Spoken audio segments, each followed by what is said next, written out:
A blood-red sky once signaled a global winter that lasted for years. This is the story of volcanic winters, the planet-shattering events that have rewritten history and reshaped life itself. By the end of this journey, you will understand how our world has been forged and broken by fire and ice. We will uncover how a single eruption can plunge entire civilizations into darkness, and why some human societies vanished while others barely survived. What does it truly mean for life to endure against impossible odds? That reflective shield of aerosols is what truly defines a volcanic winter. It is a global climate catastrophe, far more severe than a simple cold spell. This phenomenon begins when a volcano erupts with such unimaginable force that it punches through the lower atmosphere, launching millions of tons of fine ash and sulfur dioxide gas directly into the stratosphere.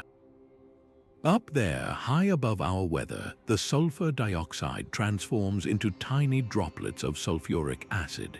These droplets, along with the ash particles, do not simply fall back to Earth.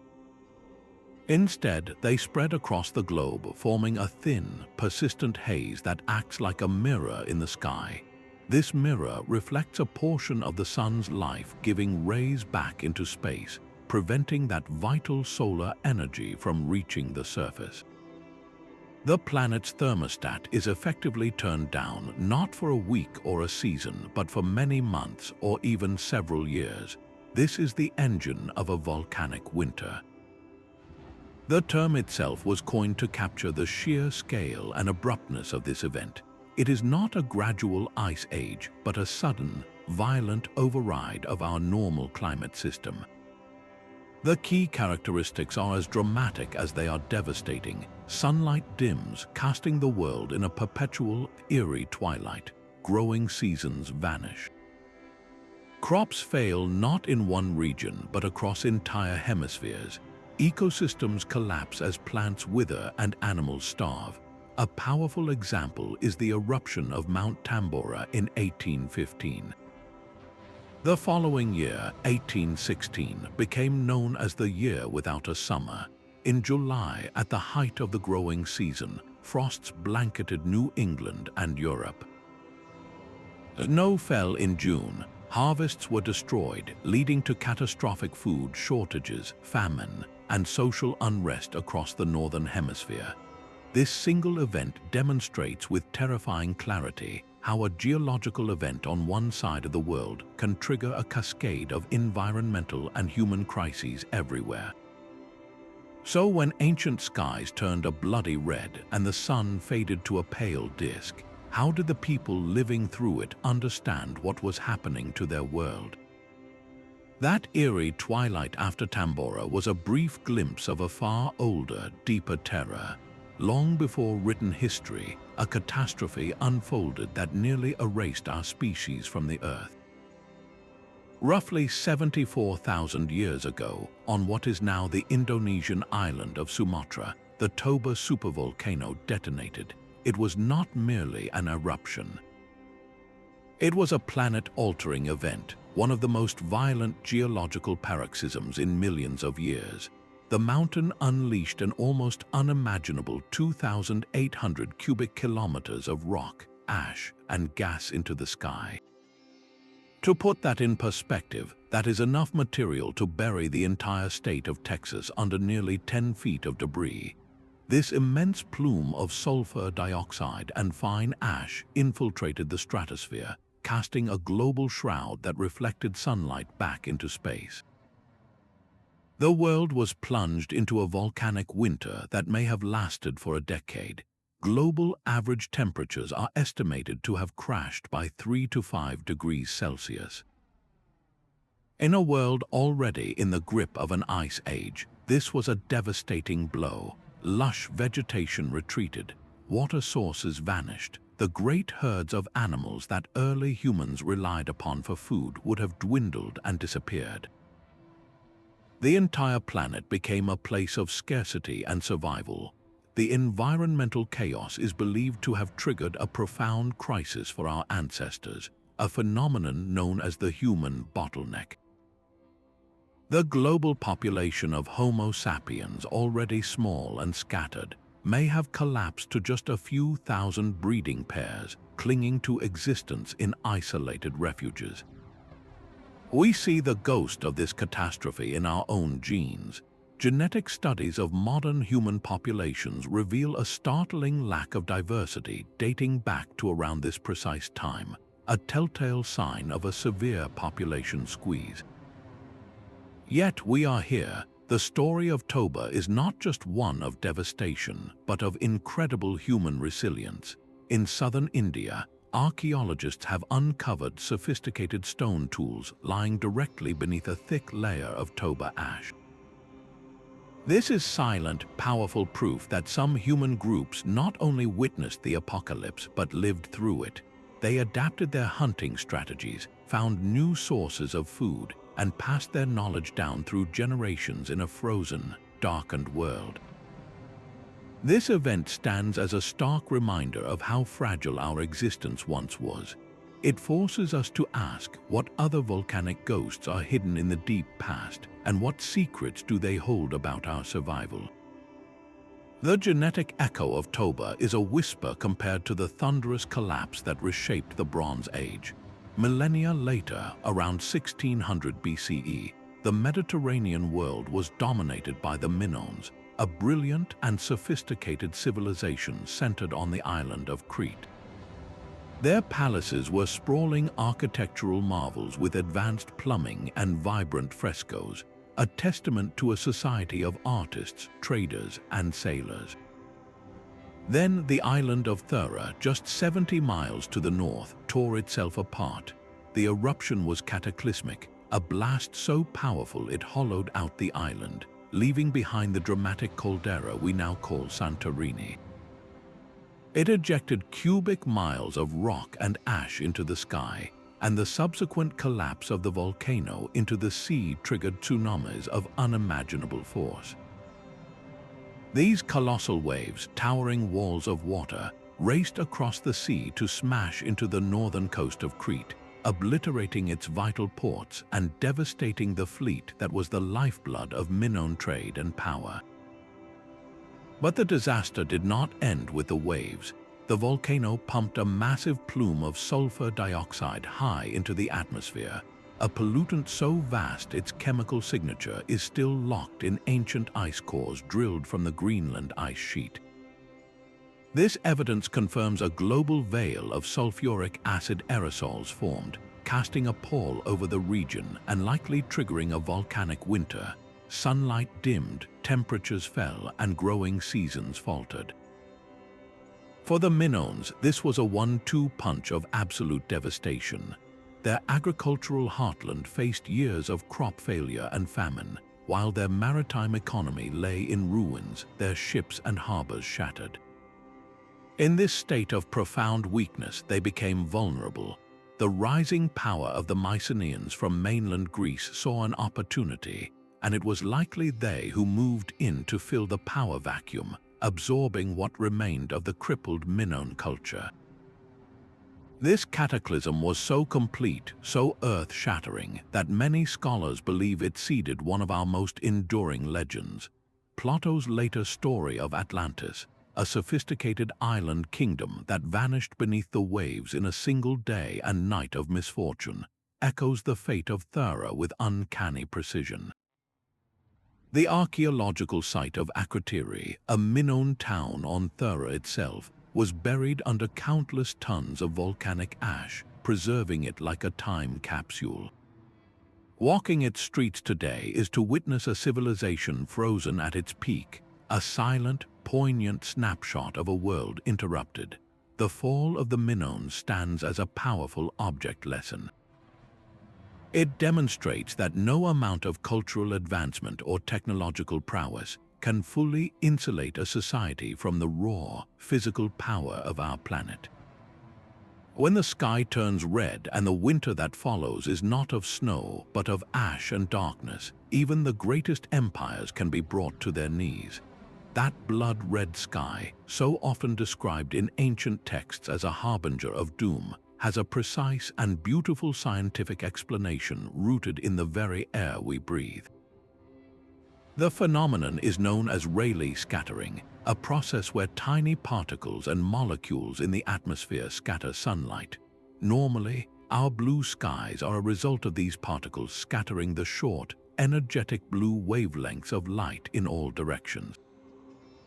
But in the aftermath of a colossal volcanic eruption, the atmosphere is flooded with immense quantities of fine ash and, more importantly, sulfate aerosols.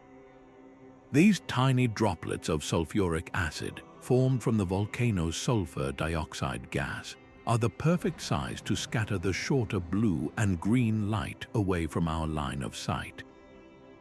This allows the longer, red wavelengths of light to pass more directly through the hazy atmosphere, bathing the entire sky in a deep, fiery crimson. This effect is most intense at sunrise and sunset, when the sun is low on the horizon and its light must travel through the thickest portion of this volcanic haze, creating sunsets of such surreal, prolonged brilliance that they were often recorded as miracles or omens. After the cataclysmic eruption of Krakatoa in 1883, the resulting aerosol cloud circled the globe for years. It produced such spectacular, persistent red sunsets across Europe and North America that they became a cultural event. The Norwegian artist Edvard Munch famously described the sky over Oslo as a vision of blood and tongues of fire, an experience that directly inspired his iconic and anxious painting, The Scream. This global veil of particles does more than just paint the sky, however. It fundamentally alters the quality of light that reaches the Earth's surface.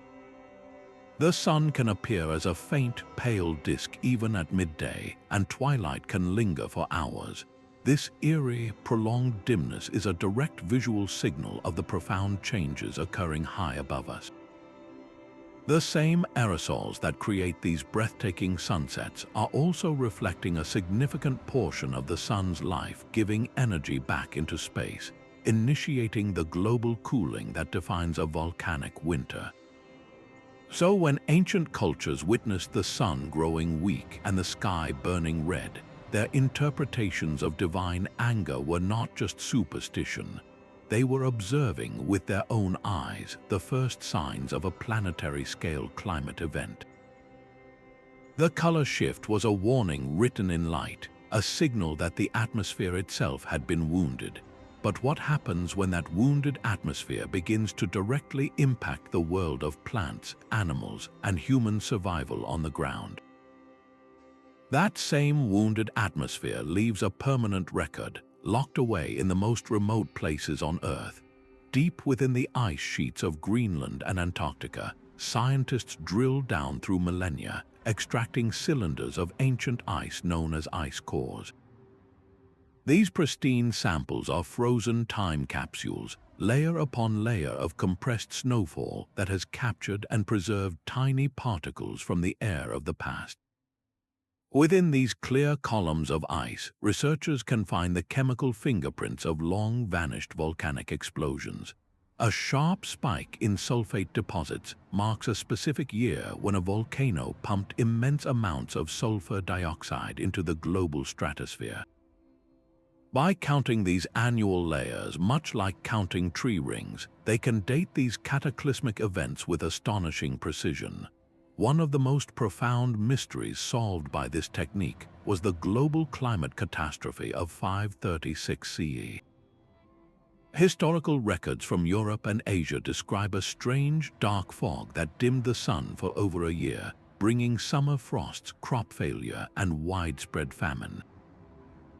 For centuries, the cause was unknown, but the ice cores revealed the culprit, a massive sulfate signal pinpointed to that exact year. Scientists now believe it came from the Ilopango volcano in El Salvador, an eruption so violent it blanketed the hemisphere in a reflective shroud of sulfuric acid. This single event, pulled from the ice, explains the historical accounts of a prolonged, sunless winter. these frozen archives reveal the true scale of volcanic fury. Another dramatic spike, dated to 1257, corresponds to the eruption of Samalas in Indonesia. Analysis shows it injected more sulfur into the stratosphere than any other eruption in the last 2,500 years, dwarfing even the well-known Tambora event. To build a complete picture, scientists combine this ice core data with another natural archive, tree rings. In years of volcanic winter, trees record the stress of cold temperatures and reduced sunlight as unusually narrow growth rings. When the narrow rings from ancient trees align perfectly with the sulfate spikes in the ice cores, the evidence becomes undeniable. This multi-proxy detective work allows us to reconstruct the climatic chaos that followed eruptions which occurred long before any human thought to write down what they were witnessing. We can now see the invisible connections between a volcano on the other side of the world and a decade of hunger and struggle for people who never knew its name. By reading these natural archives, we are not just uncovering past disasters. We are building a library of volcanic behavior, a crucial dataset that helps us understand the frequency and potential severity of future events. What would happen if a volcano on the scale of Samalas erupted in our modern, interconnected world? The world of the 6th century was plunged into a twilight that refused to end. In the year 536, a mysterious volcanic eruption of staggering force ejected a suffocating blanket of ash and aerosols high into the stratosphere. Byzantine historian Procopius recorded the sun dimming to a pale, ghostly disk, its light no brighter than the moon for well over a year. Summer never truly arrived across Europe, the Middle East, and parts of Asia. Frosts coated fields in the middle of the growing season, and snow fell where it had no right to be. The result was a catastrophic global crop failure. Grain stores were depleted and famine stalked the continents. This was not merely a bad year, it was the trigger for a much longer catastrophe, the beginning of what scientists now call the Late Antique Little Ice Age, a period of profound cooling that gripped the northern hemisphere for decades. This prolonged volcanic winter set in motion a terrifying domino effect. Starving populations, their immune systems weakened by malnutrition, became tragically vulnerable to disease.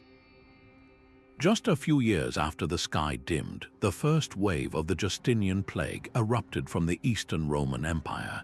This was the first known pandemic of bubonic plague, a horrific illness that swept through the weakened populations of Europe and Asia, killing tens of millions. The Roman Empire, already strained by war and economic trouble, was dealt a blow from which it would never fully recover. The combination of famine, plague, and relentless cold created immense social pressure, destabilizing governments and fueling mass migrations. Entire communities were forced to abandon their homelands in search of food and stability, movements of people that would, in time, help topple empires and redraw the map of the ancient world. The silent testimony of trees confirms the severity of this period. Tree ring data from across the northern hemisphere shows a dramatic, sustained period of stunted growth beginning in 536. Each narrow ring is a year of struggle, a record of cold summers and shortened growing seasons etched into the wood. This environmental stress did not lift for decades, creating a deep, multi-generational crisis. The event of 536 stands as a stark lesson in systemic collapse. It demonstrates with chilling clarity how a single geological event can initiate a cascade of climatic, economic, and biological crises, bending the very trajectory of human civilization. In the face of such prolonged devastation, how did societies find the resilience to adapt and ultimately rebuild?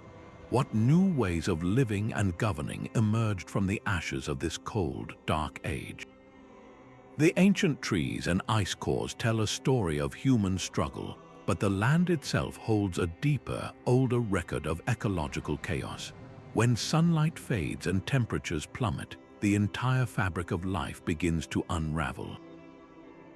This is not merely a bad season for crops, it is a fundamental shock to the planet's biological engine, photosynthesis. With the sun dimmed by a high-altitude haze, plants and ocean phytoplankton, the foundational producers of nearly every food web, simply cannot produce enough energy. They weaken, they stop growing, and many die. This crash at the very bottom of the food chain sends a devastating ripple upward. Herbivores starve for lack of food, and the carnivores that prey on them soon follow. After the Tambora eruption, this cascade was brutally evident. In the European Alps, summer frost scorched meadows that should have been lush, leaving grazing animals with nothing to eat. In the oceans, the sudden cooling and shifts in currents disrupted the delicate balance for countless marine species, from the smallest plankton to the fish that rely on them, causing populations to collapse across entire regions. Yet, in the midst of this widespread destruction, life finds a way. Certain organisms are perfectly poised to exploit the disaster. Hardy pioneer plants, equipped to thrive in poor soils, quickly colonize landscapes blanketed in fresh, mineral-rich ash. Some insect populations, freed from their natural predators by the general collapse, may explode in number. The fossil record is filled with evidence of these dramatic turnovers. Moments of mass extinction are often followed, geologically speaking, by rapid bursts of evolutionary innovation. Species with traits that allow them to survive the cold and the darkness, perhaps a different kind of seed or a more efficient metabolism, are the ones who pass their genes to the future. The volcanic winter acts as a brutal filter, a force of natural selection that reshapes ecosystems by resetting the clock.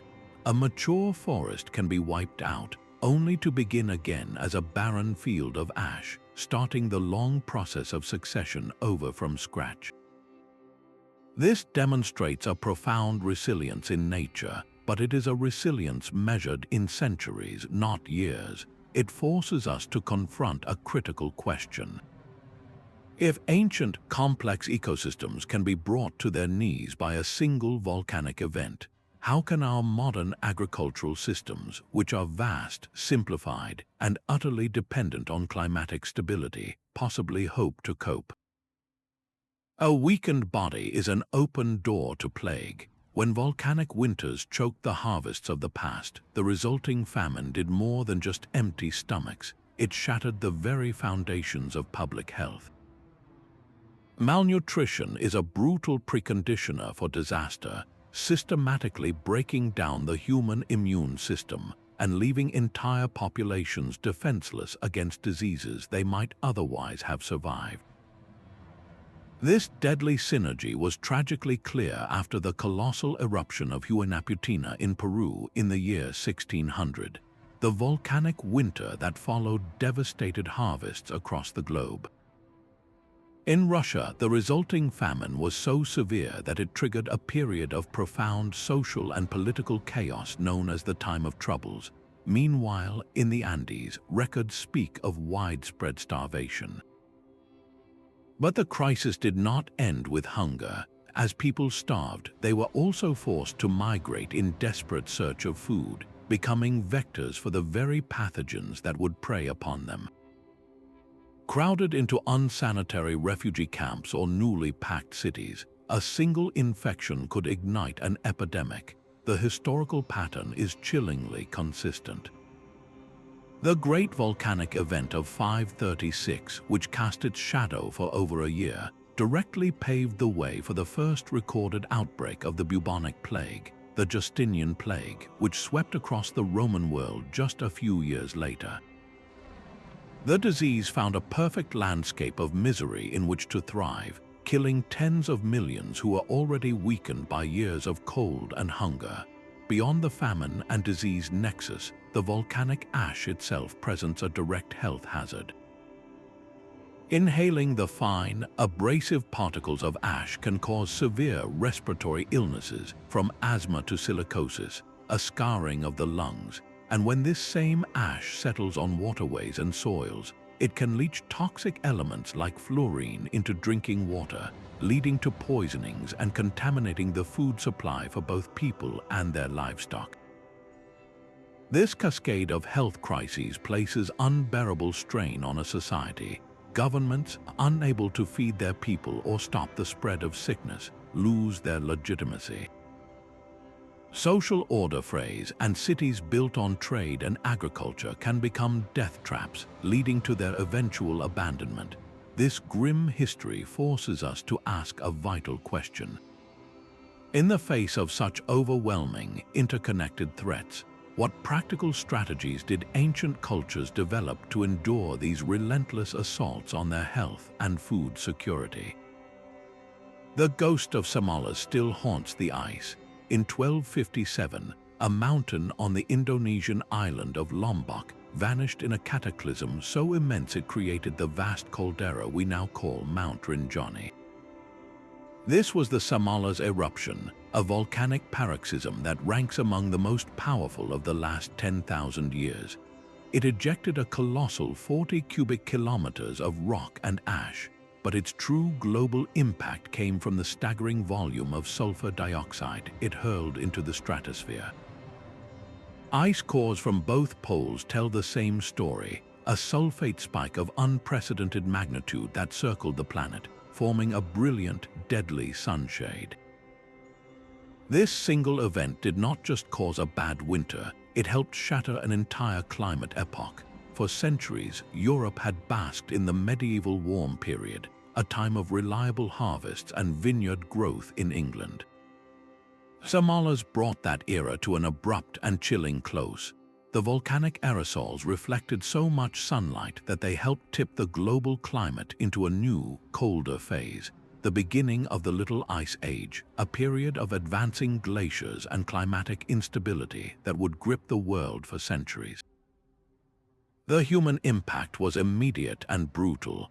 English chronicles from 1258 describe a year without a true summer, a season of incessant, cold rains that rotted the grain in the fields.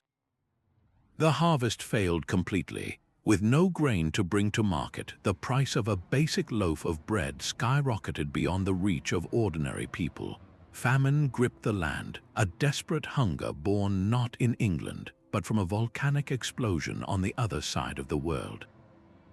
This event underscores a profound vulnerability, how a tropical volcano could dictate the fate of farmers and kings in medieval Europe, collapsing their food supply through a chain of atmospheric cause and effect. When the sky remained gray and the crops withered in the cold mud, how did a society steeped in faith interpret this divine displeasure? The desperate search for meaning in the face of such an inexplicable catastrophe would reshape the medieval worldview itself. Survival demanded more than just hope. It required a radical reshaping of daily life on the farm. When the sky dimmed and the cold set in, the most successful farming societies were those that abandoned rigid traditions in favor of practical, immediate adaptation. One of the most crucial strategies was crop diversification. Instead of relying on a single staple like wheat or corn, which could be completely wiped out by a single frost, communities learned to plant a mosaic of different crops. They integrated cold-resistant varieties like barley, rye, and certain hardy legumes, ensuring that even if one harvest failed, others might endure. This was a fundamental shift from putting all their eggs in one fragile basket. Alongside diversification, the ancient practice of surplus storage became a matter of communal life or death.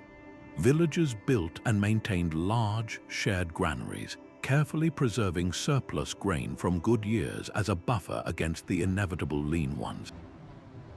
This collective pantry was their first line of defense against famine. Furthermore, farmers developed more sophisticated irrigation techniques to counter the wild unpredictability of rainfall patterns that often followed an eruption, capturing every possible drop of water for their parched fields. We see these principles in action across the globe. After the Lackey-Fisher eruption in Iceland in 1783, which poisoned the land and killed most of the livestock, survivors could not simply wait for the grass to regrow. They turned desperately to the sea, intensifying their fishing efforts and foraging for every edible coastal plant and bird egg they could find, fundamentally altering their diet to survive. On the other side of the world, following the Unzen eruption in Japan in 1792, farmers faced fields buried under thick, sterile ash. Their response was not to abandon the land, but to reclaim it. They implemented meticulous soil conservation methods, terracing hillsides to prevent erosion, and laboriously mixing the nutrient-poor ash with organic matter to slowly restore its fertility. These stories highlight a profound human ingenuity, but they also carry a warning. Not every society possessed this flexibility.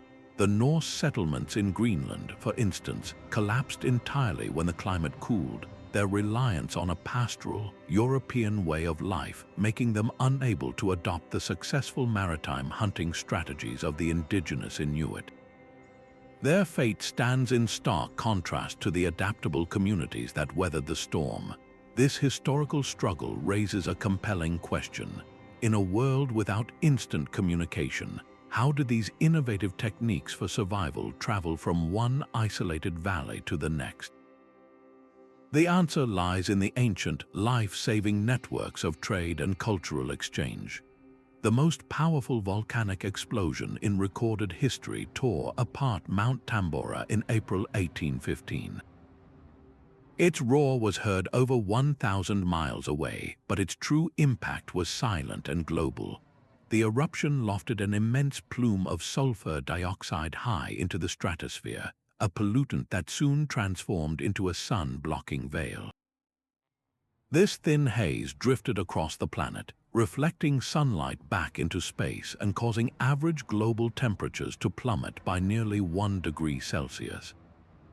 The following year, 1816, would be seared into memory as the year without a summer. In the very heart of the growing season, the weather broke from all known patterns. In New England, farmers watched in horror as June frosts blackened their fields. In July, a brutal snowstorm blanketed parts of upstate New York and Quebec, killing newly shorn sheep and burying crops under a frozen white shroud. The cold was relentless, a bizarre and unending winter that stretched through what should have been the warmest months. The consequences were immediate and catastrophic. Grain prices skyrocketed as harvests failed across Europe and North America. In France and Britain, desperate crowds stormed bakeries and grain markets, their food riots a direct response to hunger engineered by a volcano on the other side of the world.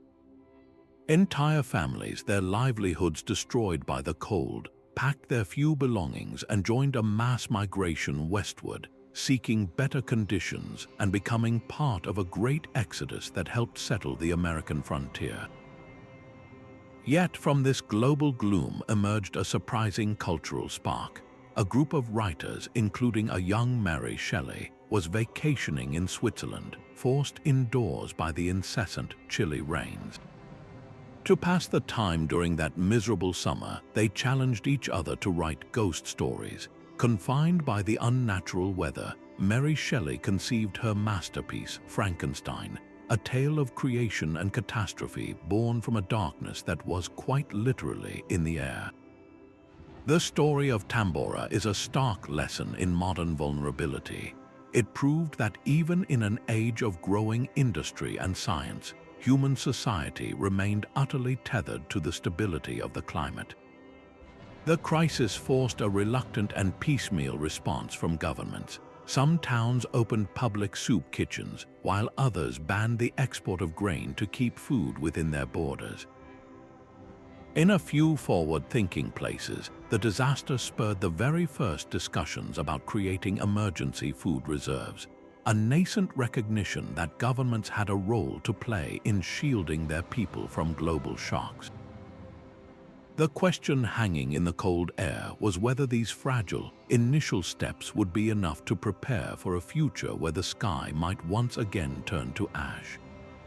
Frankenstein was born from a volcanic winter, but science itself was forged in that same cold fire.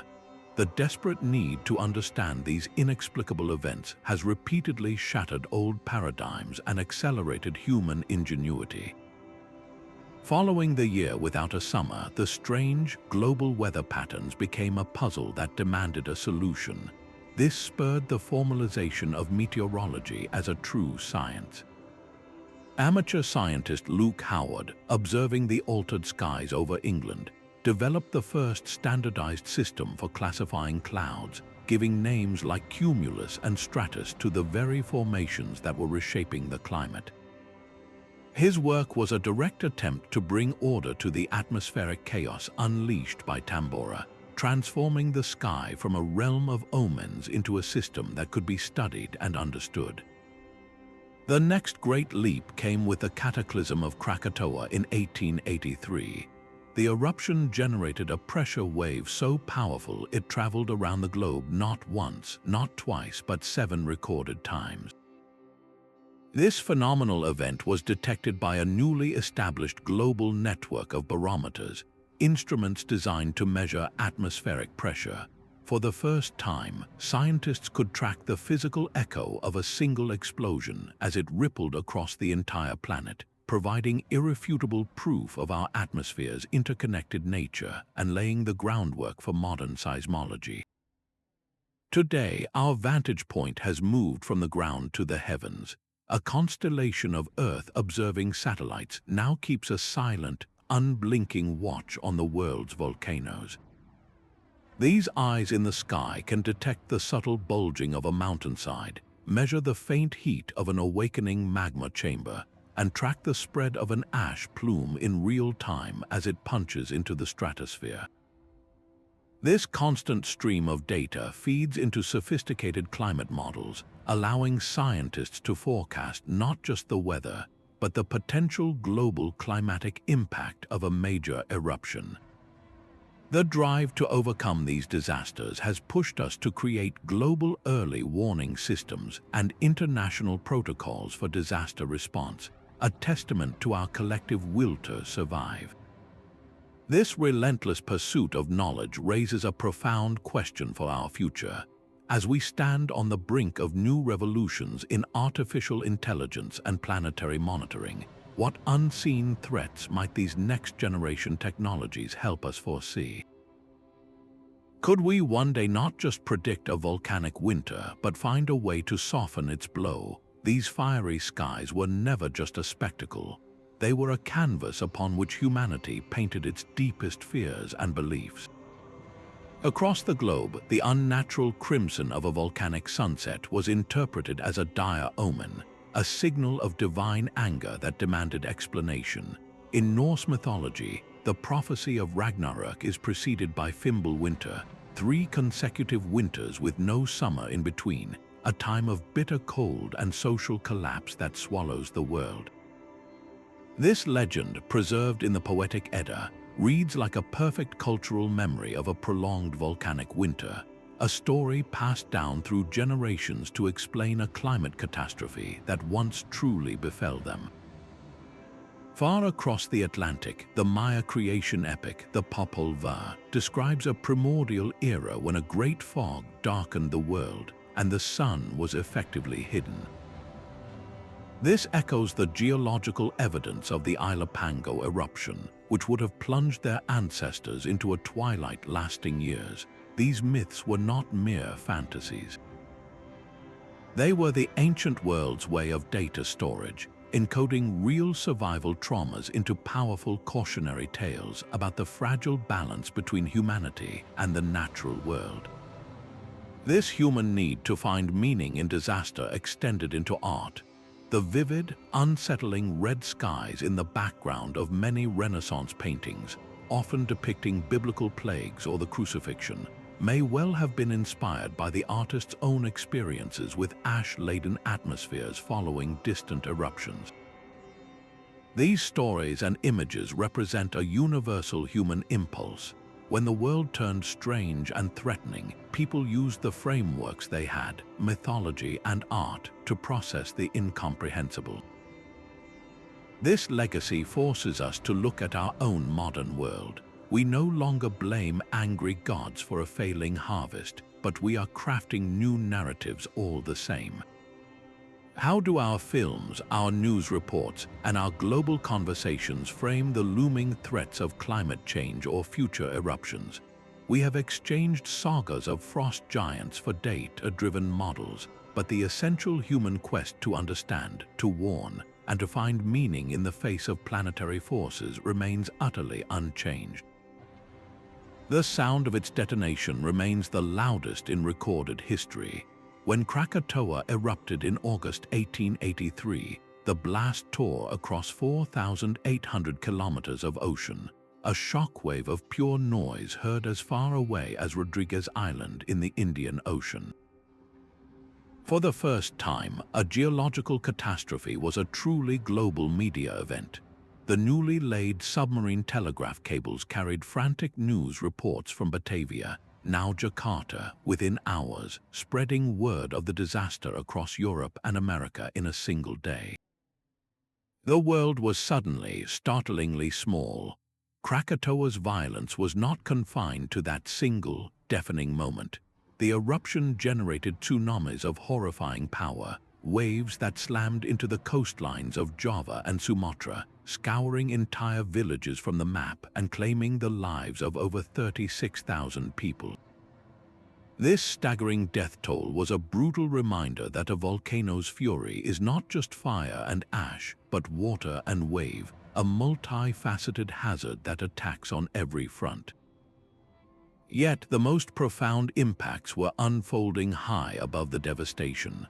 The volcano ejected a colossal 21 cubic kilometers of ash and, most critically, vast quantities of sulfur dioxide gas directly into the stratosphere. This gas transformed into a globe-girdling veil of sulfuric acid aerosols, a shimmering, sun-blocking haze that would drift around the planet for years. This aerosol shield had two dramatic, observable effects. First, it filtered sunlight so effectively that it lowered the average global temperature by more than 1 degree Celsius for several years. Second, it acted as a prism on a planetary scale, scattering away the blue light and flooding the sky with deep, fiery reds. The resulting sunsets were so spectacular and prolonged that they became a global cultural phenomenon, inspiring artists and alarming citizens for years after the mountain itself had fallen silent. But scientists were tracking something even more subtle than the colored skies. A network of newly sophisticated barometers, sensitive instruments for measuring air pressure, recorded something extraordinary. The initial blast created an atmospheric pressure wave that rippled outwards at the speed of sound. This wave was recorded traveling around the entire Earth not once, not twice, but 7 distinct times.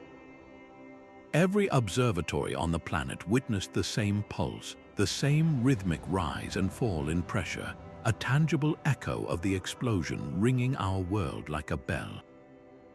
This single data set provided undeniable physical proof of the atmosphere's fundamental unity.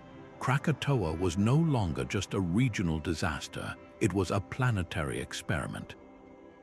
For the public, this event marked a profound shift in perception.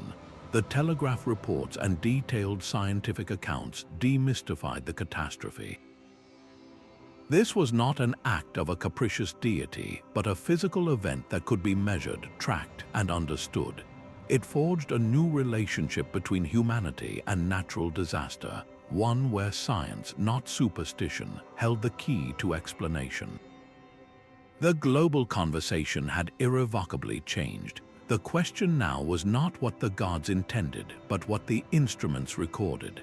The global shockwave from Krakatoa was a whisper compared to the deep time roars that have reshaped life itself. Long before humanity's brief story began, volcanic winters were not mere disruptions. they were planet-wide executioners. The most devastating of these events occurred 252 million years ago at the end of the Permian period. This was not a single mountain exploding, but a geological wound of unimaginable scale. In what is now Siberia, a series of fissures known as the Siberian Traps tore open the Earth's crust, not for days or years, but for nearly 1,000,000 years. This was a flood basalt event, a continental hemorrhage of lava that covered millions of square miles.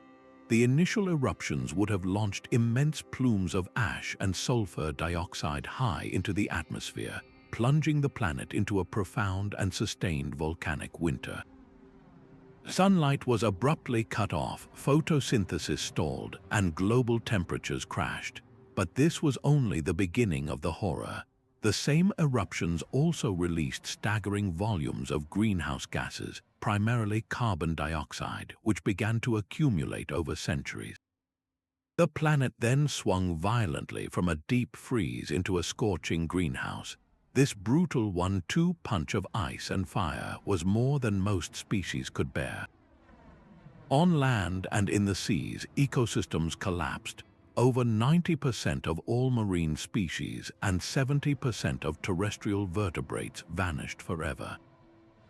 The oceans became a toxic, suffocating brew, acidified by the absorbed carbon dioxide and starved of oxygen, creating vast dead zones where nothing could live. This was the Great Dying, a biological reset of such severity that it took life millions of years to recover its former diversity. A similar, though less extreme, catastrophe unfolded around 66 million years ago.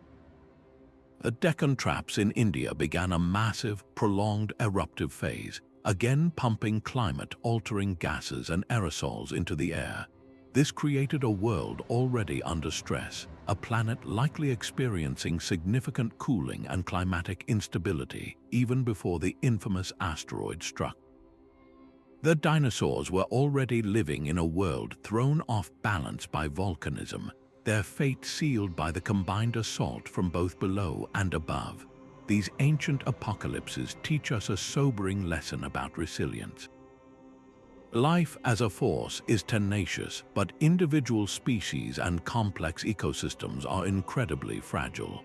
A volcanic winter is not just a bad season. It can be the opening act of a drawn-out planetary fever that chokes the very breath from the oceans. The evolutionary clock was not just paused by these events, it was smashed and rebuilt from a handful of surviving pieces. As we look at our own world, with its interconnected web of life and a climate we are actively altering, we must ask ourselves, what fragile threads hold our modern biosphere together, and how would they fare if the sky were to once again turn to ash? The tragedy of Mount Pelée is a story written in fire and political failure. In the spring of 1902, the volcano on the Caribbean island of Martinique began to stir.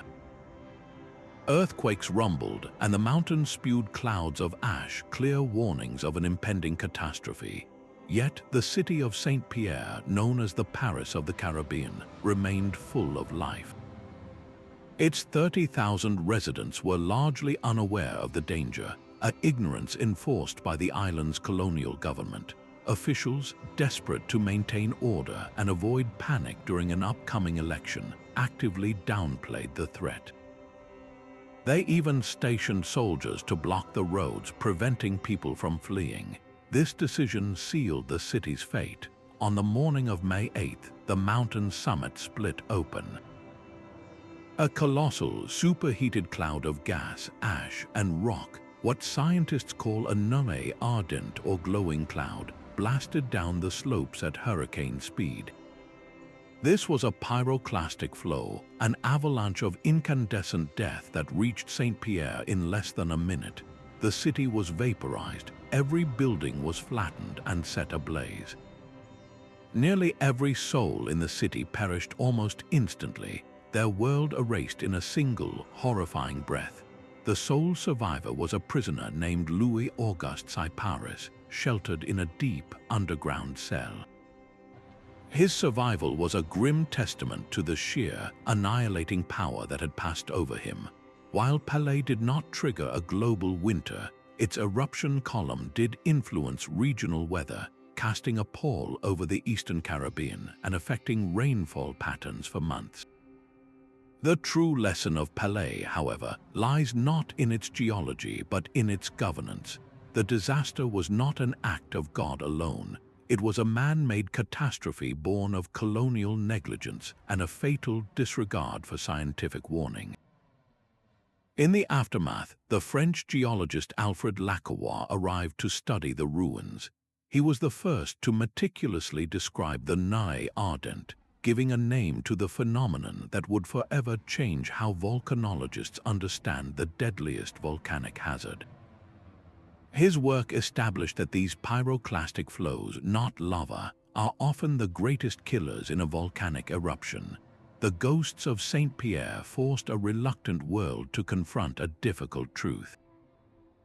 A volcano's final body count is never just a number. It is a sum of the tremors ignored, the warnings silenced, and the evacuation orders that never came.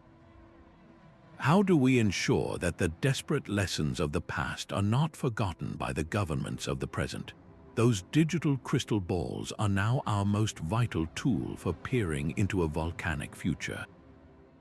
Today's climate models are intricate computer simulations, vast mathematical representations of our entire planet's atmospheric and oceanic systems. To understand what happens after a supereruption, scientists feed these models the chemical and physical data from past disasters. They input the exact amount of sulfur dioxide ejected by Tambora, track how its aerosols spread in the stratosphere, and observe how ocean currents and jet streams responded to the sudden chill. The models then run this scenario forward in time, projecting the chain of consequences for our modern, far more populated and interconnected world. A key finding from these simulations is the concept of regional vulnerability. A Tambora-scale event today would not cool the planet uniformly. The models consistently show that the most severe agricultural impacts would likely hit the breadbasket regions of the Northern Hemisphere, like the American Midwest and Western Europe. These areas are highly dependent on stable, predictable growing seasons for staple crops like wheat and corn. A sudden, sharp drop in summer temperatures, even for just 1 or 2 seasons, could lead to simultaneous crop failures across multiple continents, something our globalized food system is not designed to withstand. The models also project a strange and dangerous side effect, a potential surge in winter energy demand. As the planet cools, populations in temperate zones would need far more heating, placing immense strain on power grids and fossil fuel supplies even as food production plummets. This complex interplay between atmospheric science and human infrastructure is something only these sophisticated models can reveal, but they are not perfect. Significant uncertainties remain. Predicting the exact duration of a volcanic winter is incredibly difficult, as it depends on complex chemical reactions in the stratosphere that can either prolong or shorten the life of the sun-blocking aerosols.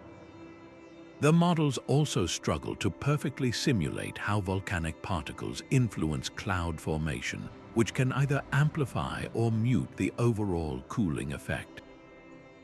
The biggest unknown is the human response itself.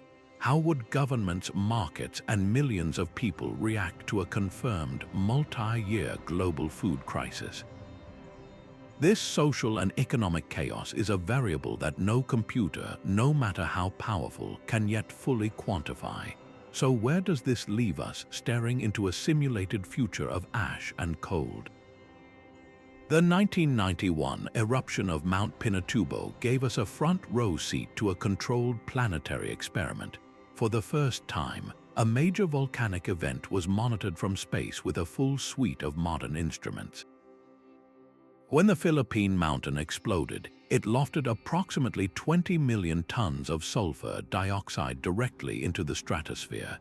This vast plume swiftly transformed into a globe-wrapping veil of sulfuric acid aerosols, and scientists watched it happen in real time. The result was a measurable and predictable global cooling of about half a degree Celsius that lasted for 2 full years.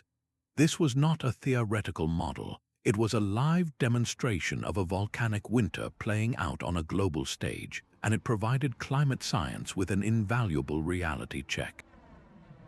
The data streaming from satellites confirmed the precise cooling effect, allowing researchers to test and refine their climate models with unprecedented accuracy. They observed a critical and somewhat ironic side effect. The reflective shield of volcanic aerosols temporarily offset a portion of the warming being driven by human-emitted greenhouse gases. For a brief period, the planet's fever was artificially suppressed by its own volcanic medicine. This natural experiment delivered a powerful lesson. It proved that aerosols have a potent and immediate cooling impact, a fact that directly informs current research into potential climate interventions. Beyond the temperature readings, the atmosphere itself responded in complex ways. The eruption altered major circulation patterns, influencing the Arctic Oscillation and leading to unusually warm winters in northern continents, even as the planet as a whole cooled.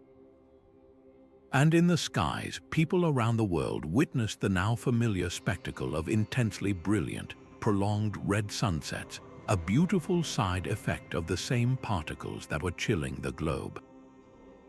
Yet the true legacy of Pinatubo may be its human story. Philippine and American scientists worked tirelessly, monitoring the volcano's unrest and recognizing the unmistakable signs of an impending cataclysm. Their confident forecasts prompted one of the largest and most successful evacuations in history, moving over 60,000 people out of harm's way just before the climactic blast. This was a landmark moment, a triumph of science and communication that undoubtedly saved tens of thousands of lives and forever changed the practice of volcanic risk management. Pinatubo stands as a dual symbol, a reminder of nature's power to influence our climate on a global scale, and a testament to our growing ability to understand that power and protect ourselves from its most immediate dangers. This event forces us to confront a pivotal question for our future. As we continue to warm the planet with our emissions, how would the complex interplay between a man-made greenhouse and a natural volcanic winter unfold in the decades to come? The price of bread can topple empires. When the Tambora eruption choked the sun in 1815, it did more than just freeze crops. It sent a financial shockwave through the global economy. Grain prices in Europe spiraled out of control, driven by pure, desperate scarcity. This was not simple inflation, it was a famine-driven market collapse. Farmers who lost everything could not repay their debts. Merchants who moved goods found their routes disrupted by the same bad weather that killed the harvests, and governments faced riots in the streets as the basic social contract of affordable food shattered. This historical pattern reveals a brutal truth. The first and most devastating economic blow of a volcanic winter always targets the food system. But in our modern, hyper-connected world, the vulnerabilities are even more complex. A single volcanic plume can now paralyze systems the ancients never dreamed of. The 2010 eruption of Eyjafjallajökull in Iceland was a stark demonstration.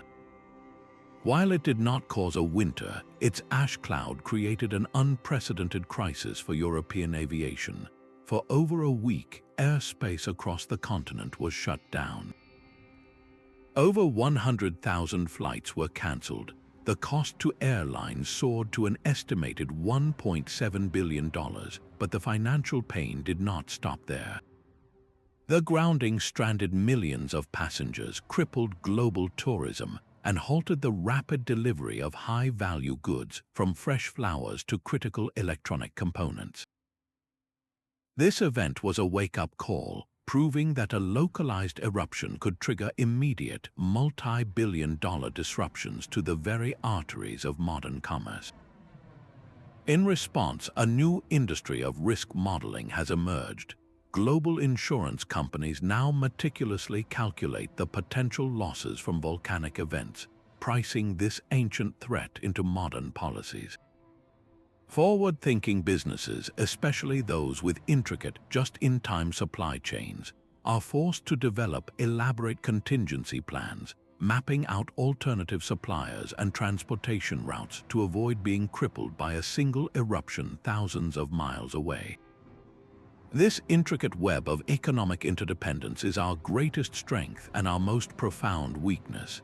It allows for incredible efficiency, but it also means a disaster in one corner of the globe can travel through the entire network at the speed of a jet stream or a stock market panic. The fundamental question we must confront is not if, but how we will diversify our economic foundations. Can we build systems where the failure of one crop, the closure of one air corridor, or the collapse of one regional market does not threaten to unravel the entire global tapestry of trade and survival? That Icelandic ash cloud did more than just cancel flights. It revealed a hidden web of vulnerability connecting us all. The eruption of Eyjafjallajökull in 2010 was a moderate geological event, but its timing and location were a perfect storm for the modern world. Situated directly under the North Atlantic jet stream, the volcano's fine, abrasive ash was swept up and carried southeast, painting a dense, gray stripe across the busiest air corridors on Earth. The threat was not one of visibility, but of physics. Jet engines operating at extreme temperatures can melt this microscopic glass and rock particles. The resulting substance can clog and cripple turbines, leading to catastrophic engine failure. Faced with this invisible danger, aviation authorities had no choice but to close the skies. For 6 days, the silence was profound. Over 100,000 flights were cancelled. The familiar contrails over Europe vanished, leaving an eerily empty blue expanse. The economic shockwave was immediate and vast, costing airlines an estimated $1.7 billion, but the true disruption rippled outward far beyond the tarmac. Kenyan flower farms saw their delicate, perishable harvests wilt in warehouses, unable to reach European markets. Automotive plants in Germany ground to a halt, waiting for critical components that were suddenly stuck on a runway in Asia. Millions of passengers, from tourists to CEOs, found themselves stranded in unfamiliar cities, their plans and productivity evaporating overnight. This was not a volcanic winter, but a sudden, painful lesson in global interconnectivity. It proved that our most advanced systems of travel and trade are held together by the thinnest of threads, vulnerable to the whims of a single, restless mountain. In the wake of the chaos, a new era of international cooperation was born. Meteorologists, volcanologists, and aviation authorities from across Europe formed an unprecedented alliance. They pooled data from satellites, ground-based radar, and aircraft sensors, working to create more accurate maps of ash concentration. The old binary system of open or closed airspace was replaced with a nuanced, risk-based approach. Now, if ash density is forecast to be low, airlines can potentially navigate through designated corridors, a compromise between absolute safety and economic paralysis.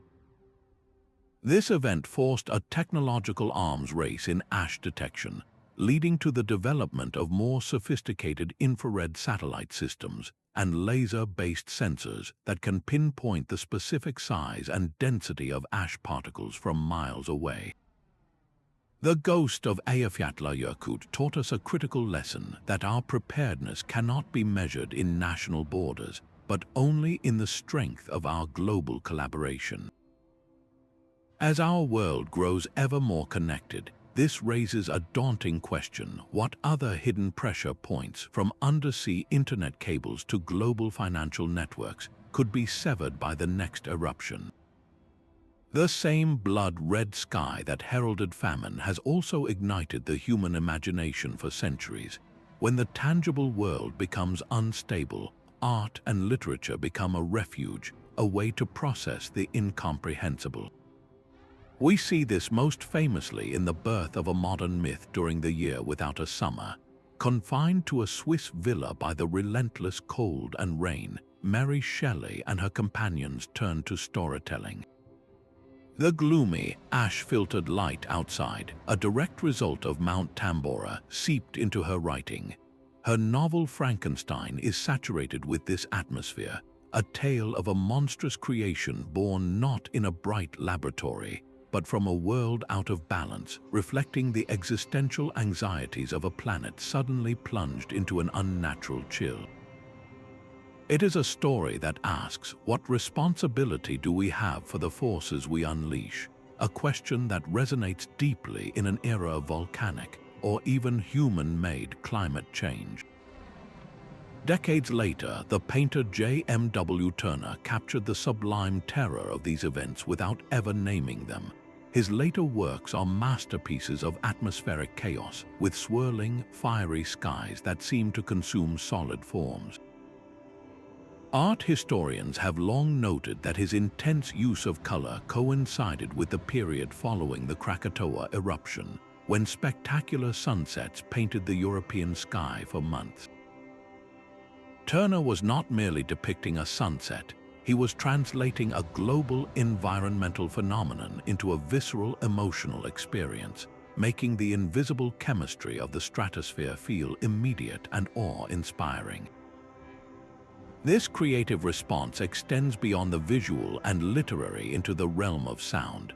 Contemporary composers like John Luther Adams create vast, immersive soundscapes with works like Become Ocean, which evokes the immense, slow power of natural forces that both sustain and threaten us. These artistic expressions are far more than simple documentation. They are a form of emotional archaeology, digging into the collective trauma and wonder that disasters imprint on a culture. They explore the sublime, that strange mix of terror and beauty we feel when confronted with a power so much greater than ourselves.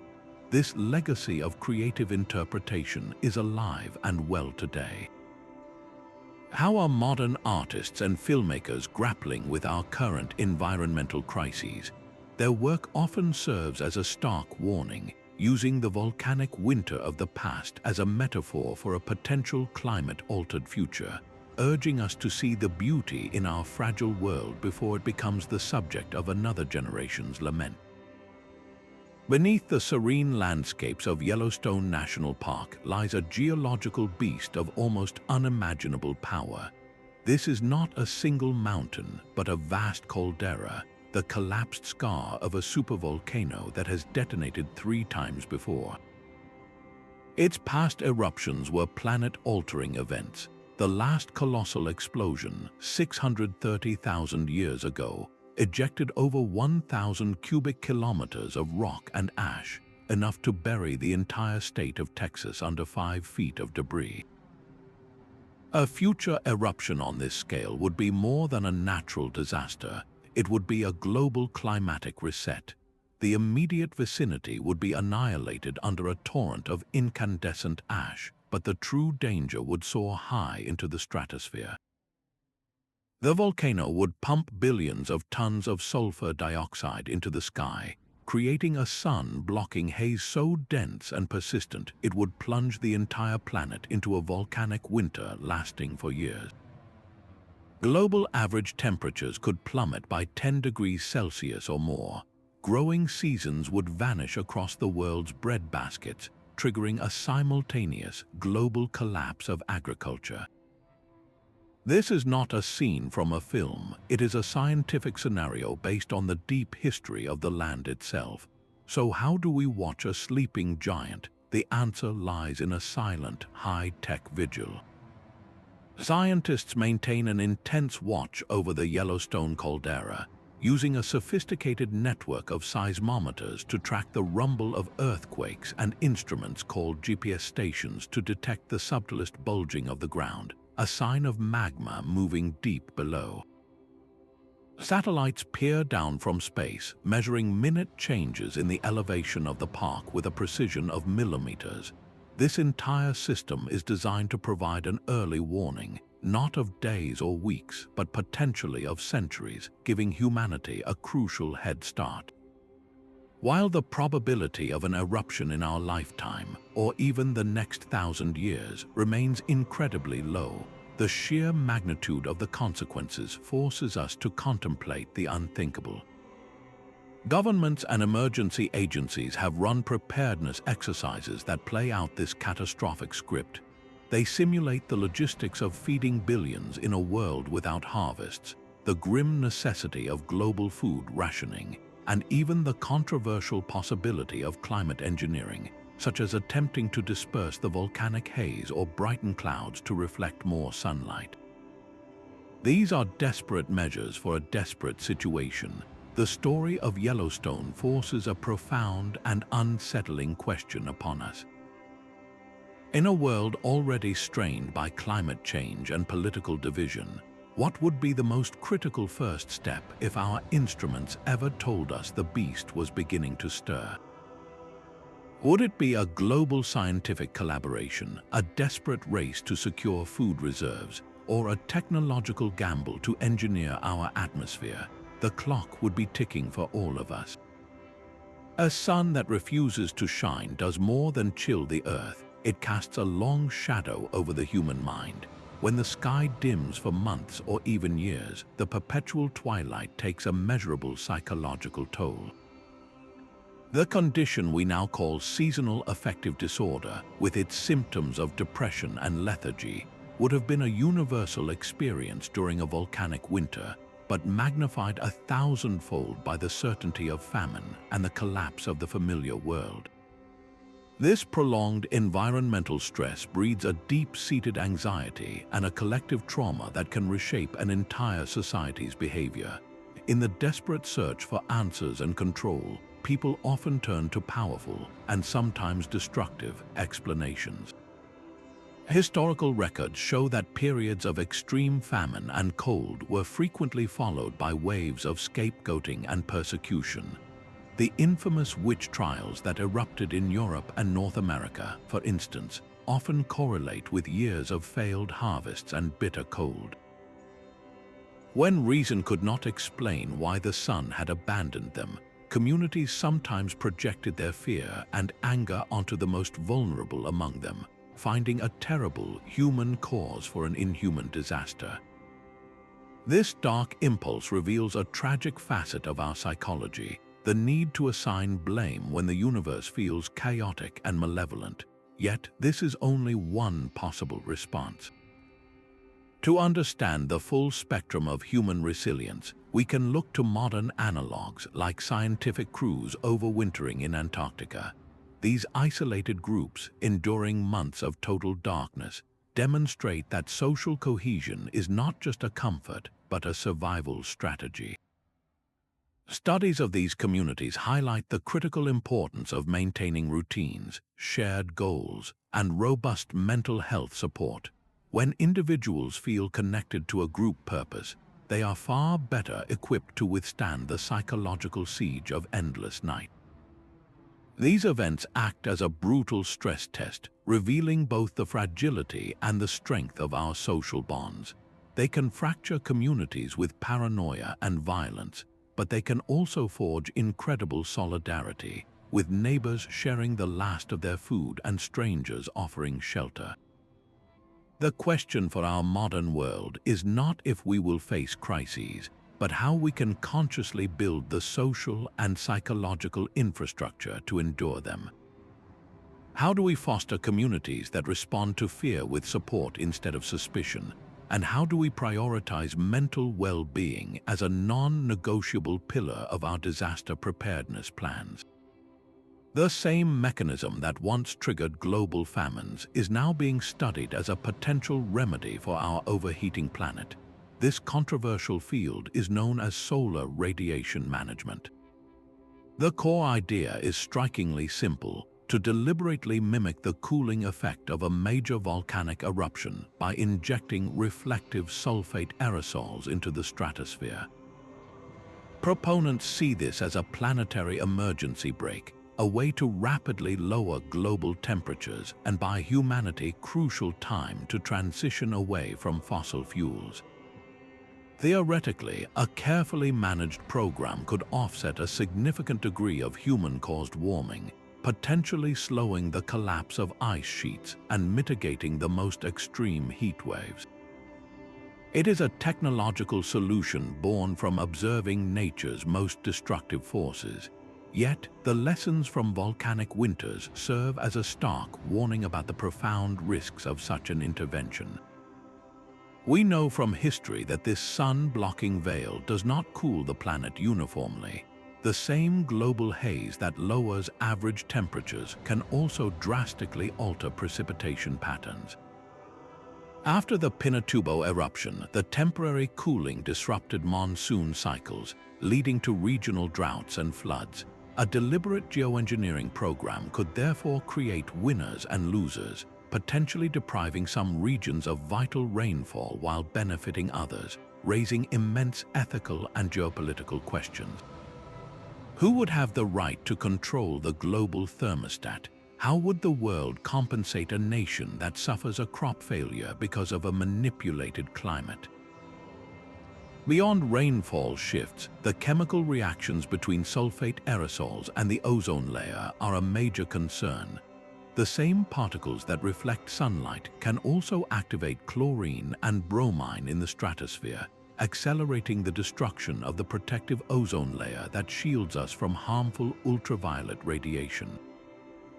This is not a theoretical risk. It was observed following the eruption of Mount Pinatubo.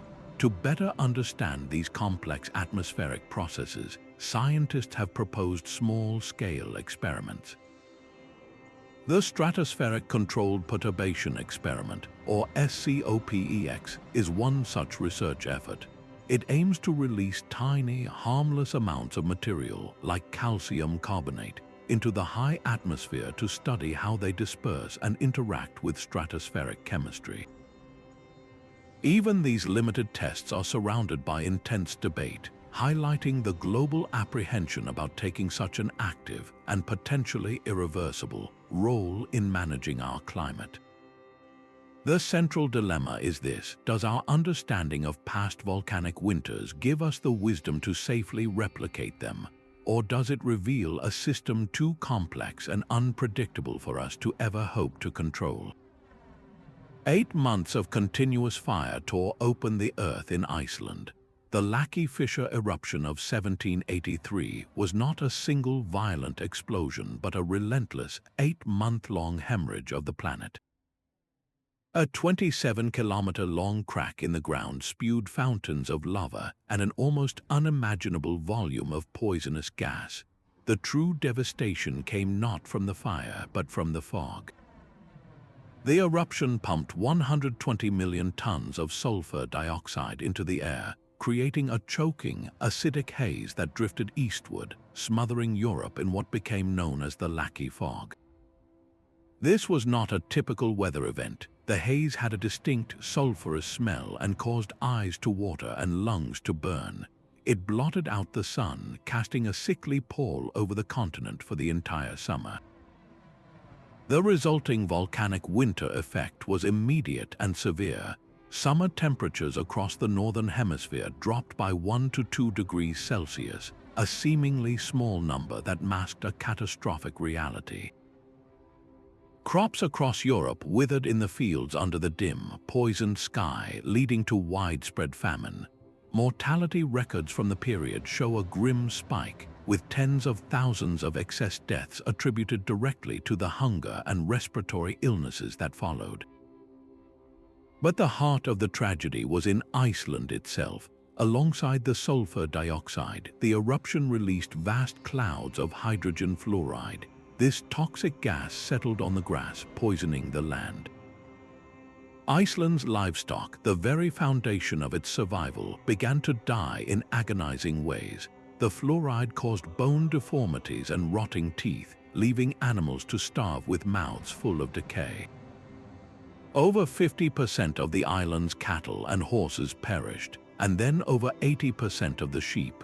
This loss of livestock triggered a famine so severe that it wiped out nearly a quarter of Iceland's entire human population, a staggering demographic catastrophe that echoes through the nation's history to this day.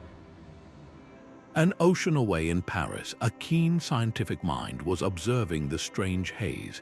Benjamin Franklin, then serving as an American ambassador, took note of the abnormally cold summer and the persistent dry fog. He correctly theorized that this global dimming might be connected to volcanic activity somewhere on Earth, perhaps in Iceland. This was a revolutionary insight, one of the earliest written proposals linking a specific volcanic event to large-scale climate change. Franklin's hypothesis marked a pivotal moment, a shift away from superstitious interpretations of weather and toward a rational, scientific understanding of our planet's interconnected systems. The legacy of Laki is a haunting one. It proved that a volcano does not need to explode with the cinematic fury of a Tambora to rewrite human history. A slow, gushing wound in the earth, if it bleeds enough poison into the sky, can achieve the same terrible ends. This event forces us to expand our definition of a global threat, reminding us that the danger can come not just from a single mountain's blast, but from a fissure that simply will not stop breathing death. The red sky is more than a memory, it is a mirror reflecting our own fragile place in the world. These volcanic winters, from the Toba catastrophe that squeezed humanity to a few thousand souls to the precise global chill of Pinatubo, are not just ancient history. They are profound object lessons written in fire and ice. They have been the great filters of evolution, the unexpected catalysts for innovation, and the ultimate stress tests for every human society. The story they tell is one of immense humility, forcing us to acknowledge that despite all our technology and power, we remain subject to the raw, physical forces of our planet. This history underscores the irreplaceable value of scientific curiosity, of peering into ice cores and tree rings to read the warnings of the past. It makes a powerful case for international cooperation, proving that a threat born from one restless mountain is a challenge that belongs to all of humanity. As we now face our own planetary crisis in human-caused climate change, the chronicles of volcanic winters offer crucial insights. They show us that life and civilization are resilient but not invincible. They teach us that adaptation is not a sign of weakness, but the very essence of survival. Our journey through these fiery events reveals a thread of enduring strength, a testament to the ingenuity and solidarity that can emerge even from the deepest darkness. Let this exploration of Earth's volatile past inspire a deeper engagement with its future. Which of these volcanic events resonated most deeply with you? Share your thoughts in the comments and subscribe to continue unraveling the great mysteries of our world.